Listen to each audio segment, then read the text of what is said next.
Саламатсыздар, құрметті көрермендерім. Бүгін пияз қосылған шилпек дайындаймыз.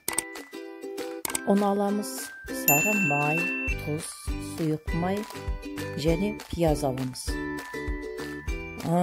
Ұнымызды илеп аламыз. 400 грамм ұн алдым. 260-270 граммдай су құйылады, бірақ қайнаған су болу керек. Оған тұзымды салдым, бір шай қасық, бір аз қасық сұйық майымды құйдым. Бәрін араластырып жақсылап, ұныма құйып жүрдім.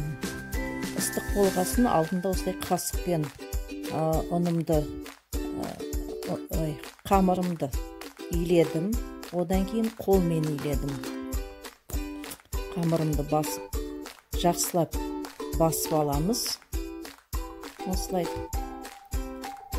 нанымыз қатты болмау керек, негізінде қамырымыз жұмсақ болу керек. Сәсін жұмсақ болмау керек енді. Жақсылап басып алғаннан кейін нанымызды қойып қоямыз. Демалып тұруға. Оған дейін пиязымызды өте жұқа кесеміз. Пиязымызды кесіп, аздап тұз салып, езіп, жұмсақ болатындай. Пиязымыз суын ағызып қоямыз. Суы болады да, суын ағызып қоямыз. Қамырымызды алып, 8 бөлшек шықты. Мен де 8 бөлшекке бөлдім.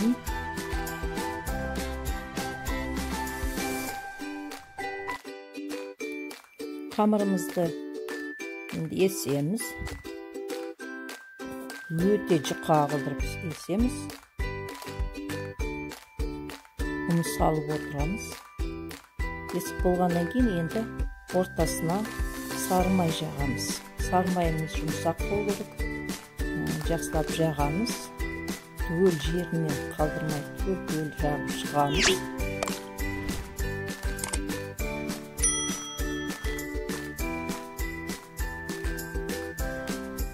Айналдырып, түріндегі сары майымыз негізде өте жұмсақ болу керек.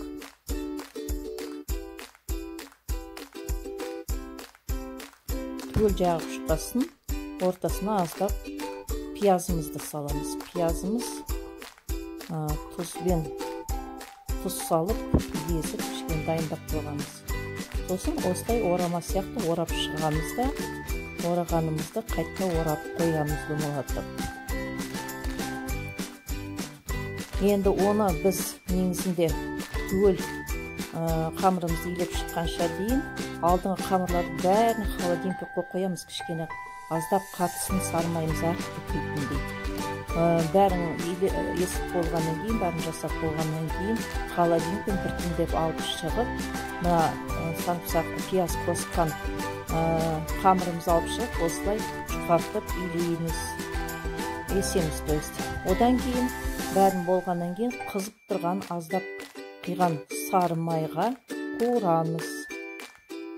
Қуырып аламыз екі жақты. Қызартып осындай міне пияз салынған шелпек слоеный болып шығады. Өте дәмді, өте тәтті. Үйдегілерді шайға шақырып мінекей ыстықтай шелпекпен, осындай шелпекпен шай іштік. Бәріңіз қазақша контентті қолдаңыздар. Рахмет сіздерге қолдап жатқан подписчиктарыма. Сұрақ болса жазыңыздар. Ас болсын бәріңізге. Бөліссем барлық